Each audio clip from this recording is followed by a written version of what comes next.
신약성경 사도행전 7장 38절에서 53절까지가 되겠습니다.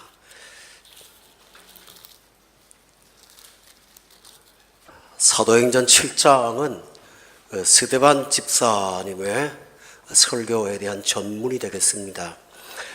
이 설교에 대한 결과, 하나님 말씀 전한 결과가 57절에 나옵니다.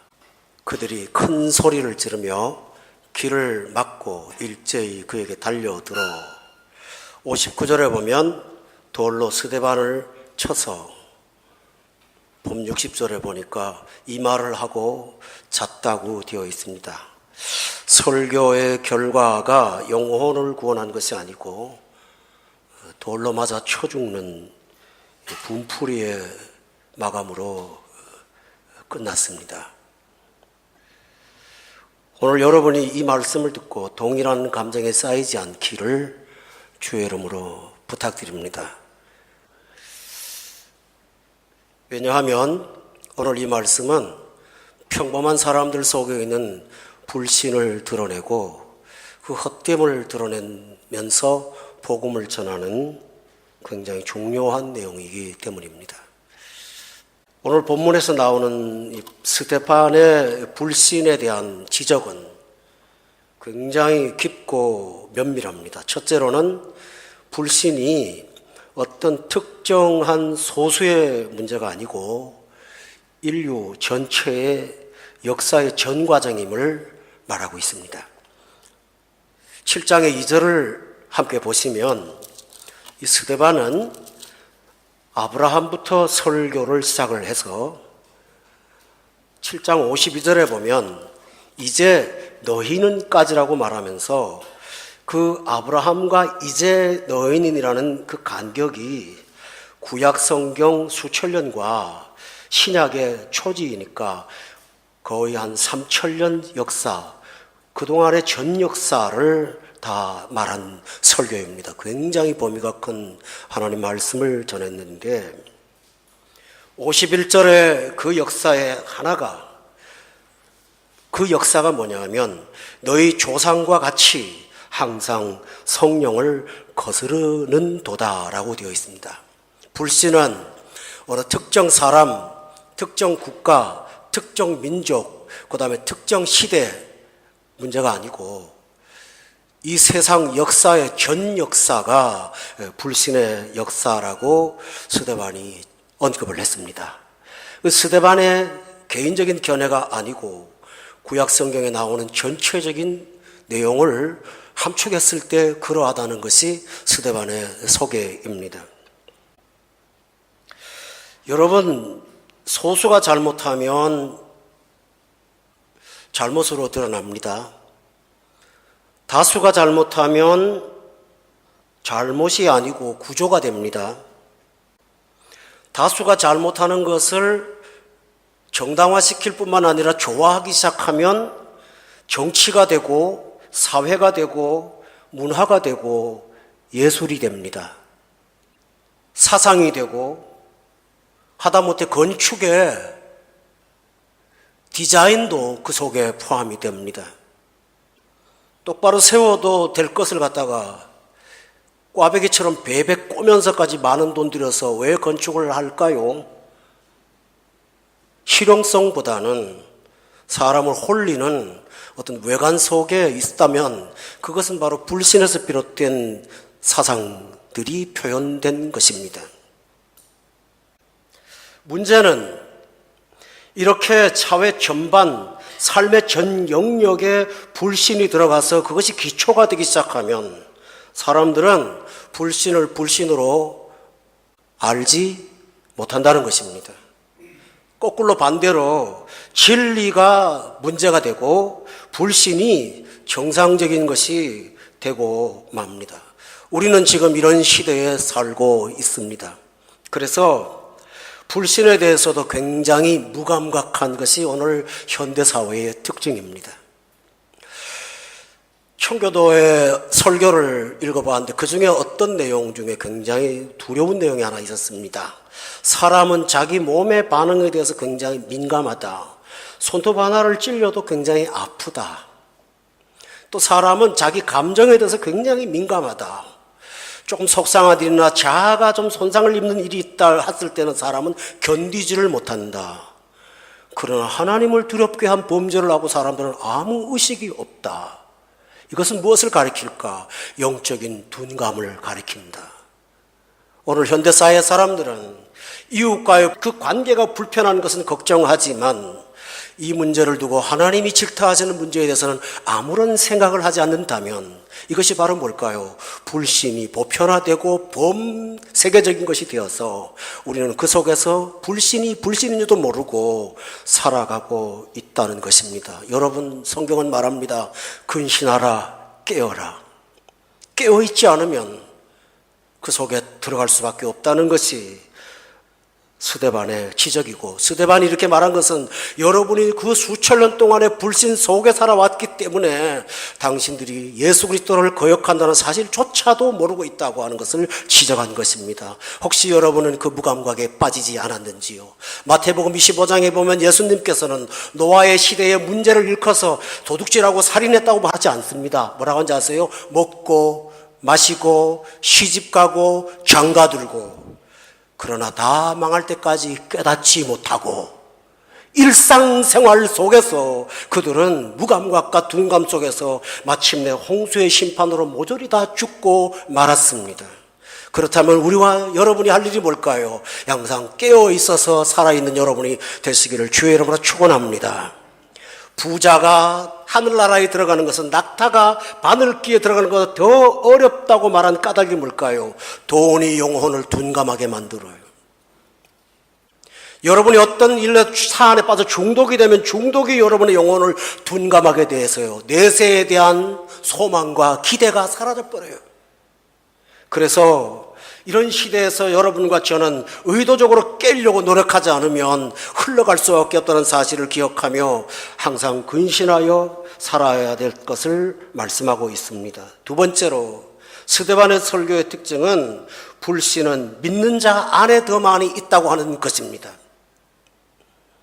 보면 42절에 보면 오늘 이 설교를 듣는 대상 중에 한 명도 불신자가 없습니다.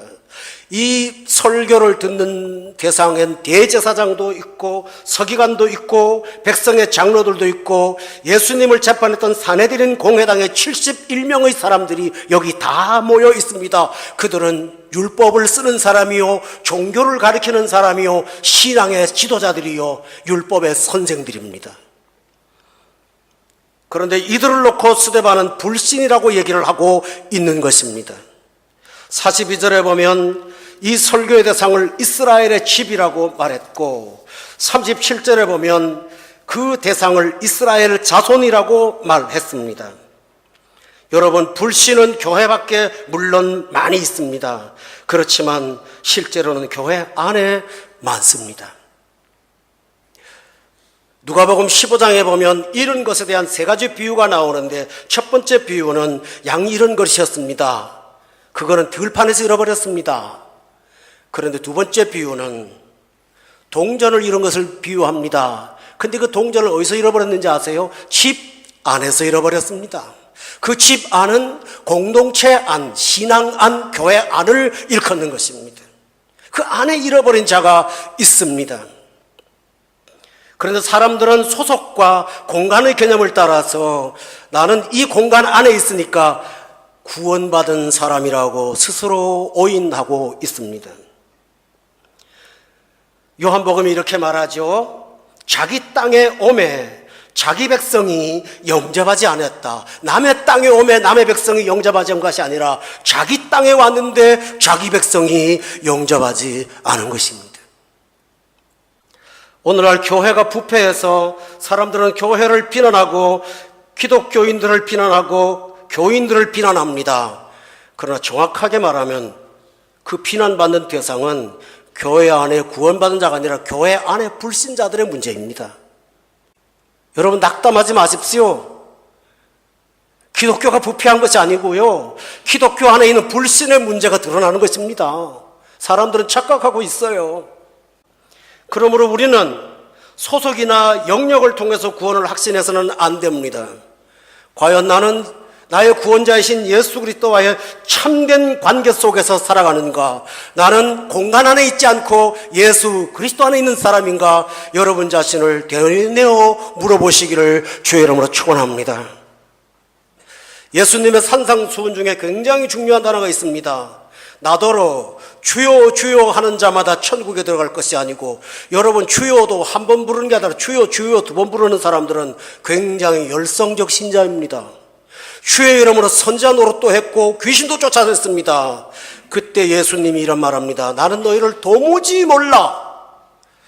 예수님과 관계없는 영성, 예수님과 관계없는 신앙, 예수님과 관계없는 종교 행위,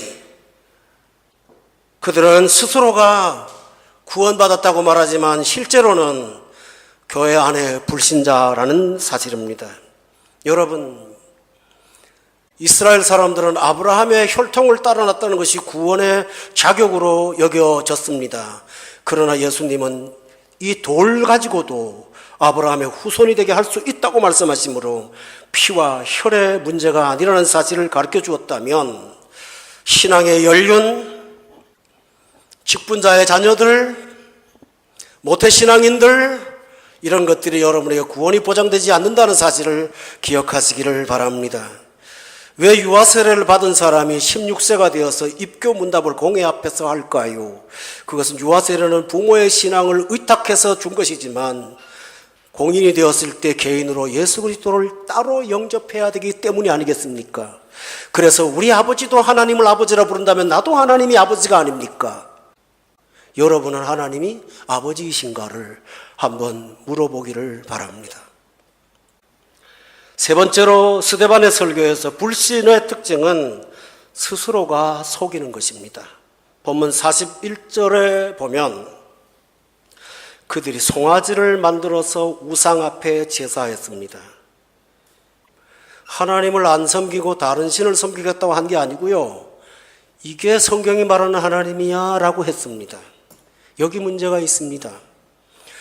말씀하신 하나님을 따르는 것이 아니고 내가 만든 하나님을 하나님이라고 여긴 것입니다. 그 하나님은 황금으로 번쩍번쩍해서 돈이 많은 하나님입니다. 내가 하고 싶은 대로 다 해주는 하나님입니다. 뿐만 아닙니다. 45절에 보면 우리 조상들이 받은 게 하나 있는데 44절에 보니까 광야에서 우리 조상들에게 증거의 장막이라고 하는 게 있었습니다. 레위기에 보면 하나님의 성소가 지성소와 성소로 구분이 되는데요, 그 안에 여러 가지 물건들이 있어요. 촛대도 있고 떡을 놓는 떡상도 있고 커튼도 있고 황금으로 만든 뚜껑도 있고 물을 담는 그릇도 있고 불을 태우는 번제단도 있고. 그걸 왜 하나님이 명령해서 만들라고 하셨냐면, 이스라엘 백성들은 우리보다 더한 유아기의 사람들이에요. 여러분, 유치원에서 공부할 때는 글이 많아요? 그림이 많아요? 그림이 많아요. 그 시청각을 통해서 장차 오실 예수 그리스도를 하나하나 가르치는 거였어요. 그런데 시간이 흐르면서 그 물건들이 보여주는 말씀의 의미보다는 그 물건 자체를 우상화시켰어요. 촛대가 예수님이 세상의 빛이라는 것을 보여주었는데, 여러분 영화 보시면 알걸요, 그 촛대가 무슨 굉장한 신성시 되는 것처럼 높여들고 지금도 그러고 다니는 그리스 종교가 있지 않습니까? 그 속에 있는 의미보다는 그 물건 자체가 신격화되기 시작했어요. 그래서 하나님이 법궤를 언제부터 없앴다는 말이 아니라 어느 날 슬그머니 사라지게 만들었어요. 하다못해 그들은 모세가 광야에서 죽어가는 백성들을 위해서 하나님 앞에 기도했을 때 하나님이 놋뱀을 만들어 다루라고 했던 그 뱀 있잖아요, 그거를 음란히 섬겼어요. 문제가 뭐냐 하면, 나는 하나님을 잘 믿는 사람이야. 얼마나 그걸 잘 쳐다봤는데, 얼마나 향로를 멋지게 들고 다녔는데, 얼마나 내가 촛대를 부들부들 떨면서 갖고 다녔는데. 구약성경은 3000년 동안 시간이 흐르면서 하나님을 가르쳐주고 진리를 깨우쳐주는 도구들이 신격화되기 했습니다. 그러면서 그들은 구원에 이르렀다고 착각하고 교만했습니다. 혹시 여러분 속에 예수 그리스도가 아닌 어떤 것들이 더 우선순위가 되어서 여러분의 신앙의 핵심으로 자리 잡고 있다면 예수 외의 모든 것을 지우시기를 주의 이름으로 축원합니다. 마지막 최후의 만찬으로 알려진 그 그림이 있습니다. 레오나르도 다빈치가 천정벽화로 그렸다고 알고 있습니다. 전 보지는 못했어요. 오랜 세월 동안 그 그림을 만든 레오나르도 다빈치가 그림을 공개하기 전에 자기 절친하는 친구한테 그림을 보여주면서 이 그림에서 네가 느낀 바를 말해줘. 가장 인상 깊은 게 뭐냐고 물었습니다. 그때 그 친구가 손가락을 가지고 한참을 쳐다보더니 저거 그러더래요. 그게 뭐야 그랬더니 저 예수님 손에 있는 술잔 그러더래요. 사다리를 놓고 올라가서 싹싹 치우더랍니다. 내려와서 나는 예수 보기를 원해. 여러분 술잔에 기울여 있습니까? 예수에 기울어져 있습니까? 솔로몬이 하나님을 위해서 성전을 지었는데 그들은 그 성전을 음란히 우했습니다.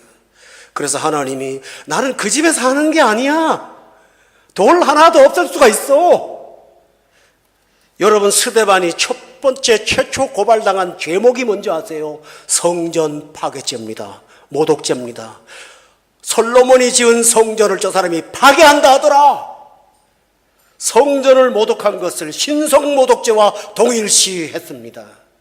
신앙이 잘못되면 말씀을 떠나서 바로 이와 같은 사람들이 될 수 있음을 여러분 기억하시기를 주의로 축원합니다. 그런데 그런 우상을 건드리면 이상하게 사람이 폭발합니다. 스데반에 처형당하면 바로 그들의 우상을 건드렸기 때문에 폭발합니다. 여러분 돈 좋아하는 사람 돈 문제 갖고 있으면 폭발합니다. 이성 좋아하는 사람 다른 사람 이성 못 참아요. 내가 분노가 많은 사람 다른 사람의 분노를 못 견딥니다. 인간이 그래요. 자기 약점이 신이에요. 왜 분노를 터뜨릴까요? 이 성경의 말씀은 하나님이 하신 말씀이고요. 송아지 만들고 이거 섬기고 이거 받들고 촛대 들고 다니고 이거 뭡니까? 내가 만든 거예요 다. 다시 말하면 자아예요. 그래서 41절에 보면 그때에 그들이 송아지를 만들어 그 우상 앞에 제사하며 자기 손으로 만든 것을 기뻐했다고 했어요. 우상의 특징이 뭘까요? 내 기쁨의 대상이에요. 그걸 건드리면 가만히 있지를 못해요. 여러분의 기쁨의 대상은 무엇입니까? 여러분이 유독 분노하고 어떤 부분에 민감하게 대하는 부분이 무엇입니까? 그것이 여러분의 신입니다. 예수님 때문에 가슴 아파하십니까? 아니면 여러분의 물건 때문에 분노하십니까? 여러분은 무엇이 여러분의 소중한 가치입니까? 무엇 때문에 어떤 것을 포기하십니까?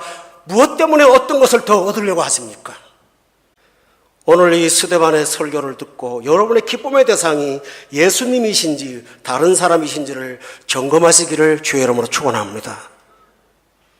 네 번째로 스데반의 설교에서 지적하는 것은 불신은 하나님의 주신 은혜를 거부합니다. 이렇게 사는 사람에게도 기회를 하나님이 주십니다. 여러분 9절에 보세요. 9절에 보면 요셉이 나옵니다. 요셉한테 하나님이 꿈을 꾸게 했습니다. 해와 달과 11별이 절하는 꿈입니다. 또 볏짚 11개, 13개가 절하는 꿈입니다. 그 꿈은 요셉이 잘 될 거라는 꿈이 아니고 요셉을 통해서 요셉을 보호자로 만들어서 요셉이 지원하도록 해서 이스라엘 백성이 이 땅에 구원의 백성으로 서도록 하시는 하나님의 계획입니다. 그런데 9절에 보면 그 하나님의 계획 이름으로 요셉은 하나님의 도구였고 은혜인데 조상들은 요셉을 희귀했습니다. 하나님의 은혜의 도구를 애굽에 팔아 먹어버렸습니다. 성도 여러분 기억하시기 바랍니다. 그들은 하나님의 은혜의 도구인 요셉을 거부했지만 거부당한 그 요셉은 애굽에 가서 그들의 구원을 준비한 사람이 되었습니다. 십자가가 그런 것 아닐까요? 건축자들의 버린 돌이 집을 세우는 모퉁이 돌이 되지 않았습니까? 이와 같이 하나님은 은혜를 주지만 사람들은 이상하게 은혜를 거부합니다. 두 번째 나오는 중요 인물, 지난 시간까지 다루었던 모세가 어떤 사람입니까? 여러분 34절에 보세요. 보면 내 백성이 애굽에서 괴로움 받음을 내가 확실히 보았다. 하나님이 하신 거죠. 그 탄식하는 소리를 듣고 그들을 구원하려고 내려왔노니 이제 내가 너를 애굽으로 보내서 그 탄식하는 백성들을 구원하는 데 너를 쓰겠다고 하나님이 모세를 보냈습니다. 여러분, 그렇다면 요셉과 똑같이 모세도 구원의 도구이죠. 그런데 똑같습니다. 사람들은 35절을 보세요. 그들의 말이 누가 너를 관리와 재판장으로 세우느냐 하며 거절했다고 되어 있습니다. 하나님이 보내신 은혜의 사람을, 은혜의 도구를 그들은 자기들의 필요치 않다고, 도움이 되지 않는다고 거절했습니다. 왜 그런지 아세요? 모세가 바로에게 가서 내 백성을 보내라고 소리를 질렀더니 바로가 화가 났습니다. 그래서 너희들 편하구나, 편해서 이러는구나. 그렇다면 내가 오늘부터 더 혹독하게 내가 노동을 시켜줄게. 벽돌을 만들 때 짚을 주지 않으니까 다가 주워다가 똑같이 만들어. 노동을 10시간 하던 사람들이 15시간 이상 하니까 그 고역을 견디지 못해서 이 문제 도대체 누가 만든 거야? 소란이 일기 시작했고, 그 모세가 그래서 그런 거야. 그로 인해서 성경은 출애굽기에 모세는 미운 물건이 되었다고 되어 있습니다. 하나님이 은혜로 보내주신 구원자를 그런 미운 물건 취급을 했습니다. 여러분은 아닙니까? 여러분, 가장 큰 구원의 본질이 누구십니까? 그들은 구원의 도구였지만 구원의 본질은 예수님이십니다. 그런데 모세는 거절했습니다마는 52절에 보니까 모세는 거절한 사람들이 예수님은 살인을 하고 죽였습니다. 이게 사람의 불신의 특징입니다. 여러분들에게 하나님이 은혜의 수단들을 얼마나 많이 줍니까? 성경 공부 시간을 줍니다. 기도 시간을 줍니다. 말씀을 듣게 하십니다. 많은 예배들이 있습니다. 그러나 사람들은 대부분 나를 위한 은혜의 도구들을 그다지 중요히 생각하지 않습니다. 오늘 여러분은 이 불신 안에 있나요? 불신 밖에 있나요? 어두워져가는 이 마지막 때에 여러분이라도 빛이 되시기를 주의 이름으로 축원합니다. 도대체 왜 이럴까요? 여러분, 기독교에서 믿음에 대한 증거가 불충분해서 이럴까요? 아닙니다. 51절에 보면 목이 곧아서 그렇다고, 마음과 귀에 할례를 받지 못했기 때문이라고 말합니다. 54절에 보면 마음이 찔려서라고 되어 있습니다. 결국은 불신의 문제는 마음의 문제라는 사실을 저는 발견합니다. 지금까지 저는 불신을 살펴보았습니다. 그렇다면 성도 여러분, 하나님은 어떻게 하셨을까요? 하나님이 하신 이 불신 속에서의 구원의 은혜는 무엇일까요? 우리는 그것을 주목해 봐야 되겠습니다. 본문 2절에 보시기 바랍니다. 첫 번째로, 여러분 부형들이여 들으세요. 우리 조상 아브라함이 하란에 있기 전 메소포타미아에 있을 때에 영광의 하나님이 그에게 보였습니다. 이것이 하나님이 하시는 일입니다. 잘 보세요. 하란에 있기 전 메소포타미아에 있을 때 지명으로 되어 있지만 여호수아 24장에 보면 강 저쪽에서 우상을 섬겼을 때라고 기록하고 있습니다. 그렇다면 그가 내가 예수 믿을까? 하나님을 찾을까 하는 구도의 마음을 갖기도 전에 하나님은 우상을 숭배하면서 우상으로 먹고 살았던 그 삶의 한복판에 진노의 하나님이 아니고 영광의 하나님이 그에게 당신을 보여주셨습니다. 성도 여러분, 이것이 은혜죠? 지난 날들을 한번 돌아보시죠. 우리가 하나님을 찾았을 때 찾아진 것입니까? 아니요. 나와 아무 상관없는 시간에 하나님이 나를 찾아오셨습니다. 30절에 보면 모세도 마찬가지입니다.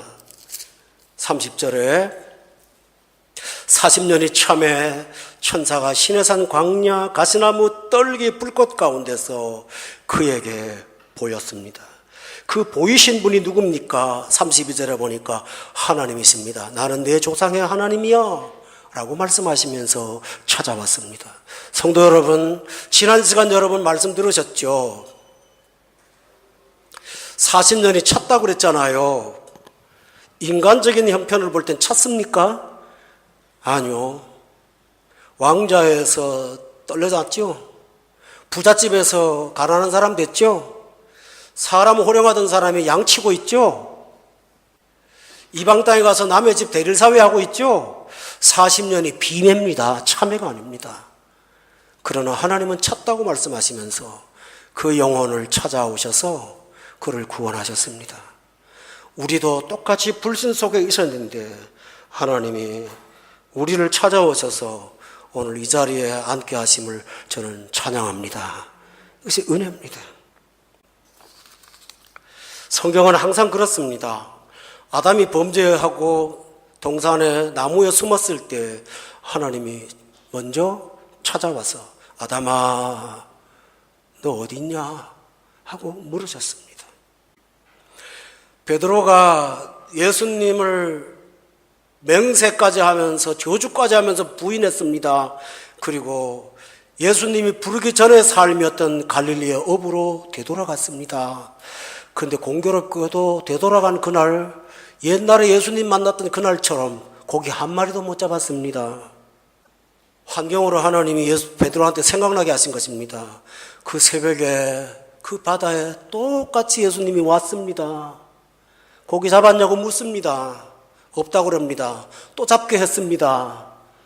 그리고 그 고기 잡은 중에 몇 마리를 가져다가 식사를 만들어 놓으시고 다른 거 아무것도 묻지 않습니다.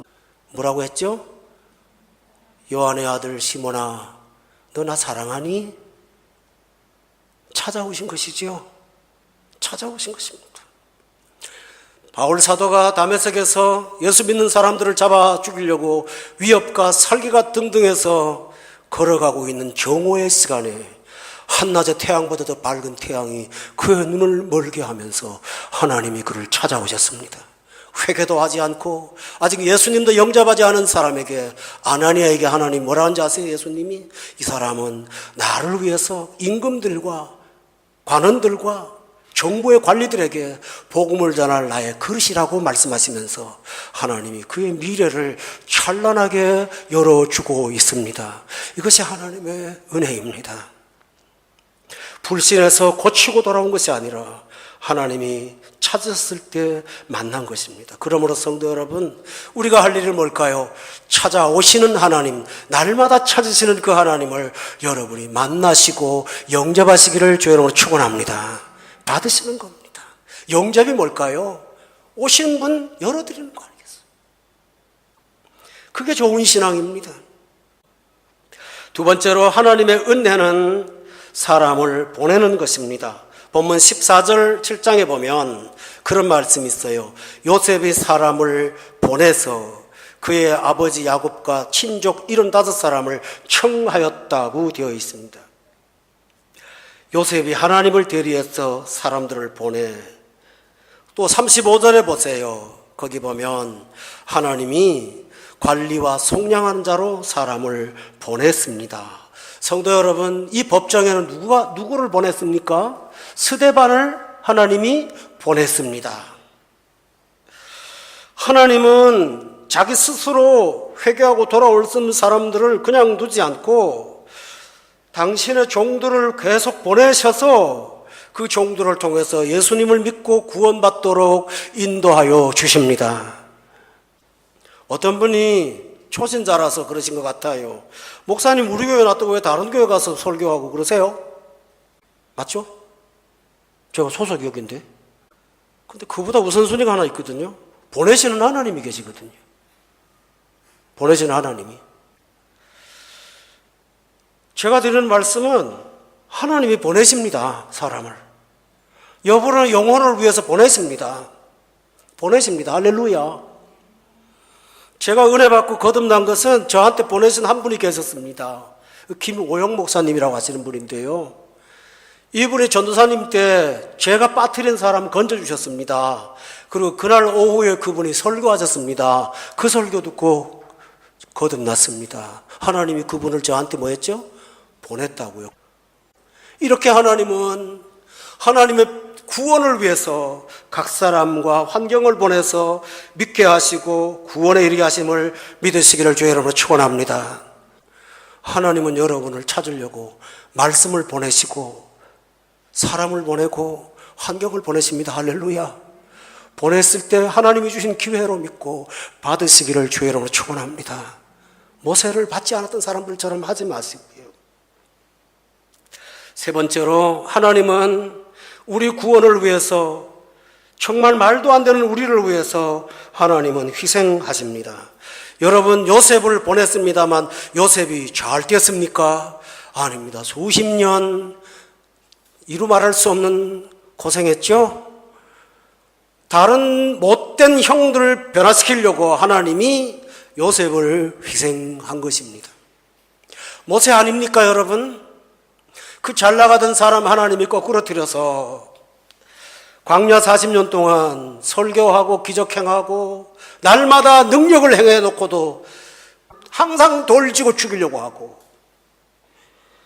그런 고통 속에 살았습니다만 하나님은 모세의 희생을 통해서 수많은 사람들을 구원하여 주셨습니다. 성도 여러분, 오늘 우리 주변에도 복음을 위해서 하나님께서 희생을 원하시는 어떤 대상이 있지 않을까요? 남미의 에콰도르에서 복음을 전하던 어떤 선교사가 원주민에 의해서 살해를 당했습니다. 그래서 그 시체를 인수해 가라고 정부가 연락이 와서 그 부인들, 선교사님들 부인들이요, 그 시신을 찾으러 그 동네에 갔었습니다. 갔더니 분노가 먼저 일어나죠. 내 남편이 칼로 잔인하게 학살을 당했는데요. 그런데 그 피 흘린 현장에서 사모님 한 분의 마음에 성령이 주는 감동이 있었습니다. 너 네 남편의 자리를 대신해라. 이 피를 희생하지 말라고. 그래서 그 사모님들을 설득했습니다. 다 동의했어요. 그곳에서 학교를 세우고 자기 남편들을 죽인 그 살인자들을 대상으로 복음을 전해서 그들의 얼어붙은 마음을 녹이고 예수께로 돌아온 역사가 현대 선교사의 증언으로 있습니다. 여러분 이런 삶을 상상이나 하겠습니까? 그들은 누굽니까? 복음을 위해서 하나님이 희생하라고 말한 어떤 대상들 아니겠습니까? 오늘 여러분이 이 자리에 이만큼 있는 것은 누군가 뒤에서 피눈물 흘리는 눈물이 없이는 이 자리에 서지 못했습니다. 사랑하는 성도 여러분, 하나님의 희생이 가치가 없이 되지 않고 살아있도록 여러분이 하나님의 사람으로 날마다 살아있기를 주의 이름으로 축원합니다. 무엇보다 중요한 것은 하나님은 38절에 보면 말씀을 항상 전달하셔서 듣게 하시고 그 말씀을 통해서 복음을 듣고 거듭나게 하시는 것이 하나님이 하시는 일입니다. 가장 귀한 일이 뭘까요? 가장 귀한 일이 뭘까요? 사람의 희생, 어떤 능력 이런 것보다 더 중요한 진짜 중요한 게 하나 있다면 오늘 본문의 52절에 보시면 뭘까요? 너희 조상들이 선지자들 중에 누구를 박해하지 아니하였느냐? 의인이 오시리라 예고한 자들을 그들이 죽였고 이제 너희는 그 의인을 잡아준 자요 살인한 자가 되었나니. 성도 여러분, 하나님의 보내신 최종의 보내심은 그 아들 예수 그리스도이십니다. 하나님이 희생하신 최고의 희생은 당신의 아들을 죽이신 것입니다. 하나님이 원하신 최고의 말씀은 육신 되신 예수님 아니십니까? 이분을 통해서 우리를 구원에 이르도록 이끄신 것이 예수 그리스도임을 믿으시기를 바랍니다. 이것이 구원이십니다. 여러분, 로마서 5장 8절에 보면 우리가 아직 죄인 되었을 때에 그리스도께서 우리를 위하여 죽으심으로 하나님께서 우리에 대한 자기의 사랑을 확정하셨다고 말씀하셨습니다. 우리가 원수 되었을 때에 그의 아들의 죽으심으로 말미암아 하나님과 화목하게 되었으므로 화목하게 된 자로서 그의 살아나심으로 말미암아 구원을 받은 것이라고 말하고 있습니다. 사람의 희생도 중요하고 어떤 사람의 수고도 중요하지만 우리가 바라봐야 되고 우리가 초점을 봐야 될 것은 바로 갈보리 언덕의 십자가 예수님이십니다. 이분을 따르면서 바른 신앙, 예수 중심의 신앙, 참 믿음을 갖고 이 마지막 때에 어둠을 밝히는 빛들이 되시기를 예수 이름으로 축원합니다. 기도하겠습니다.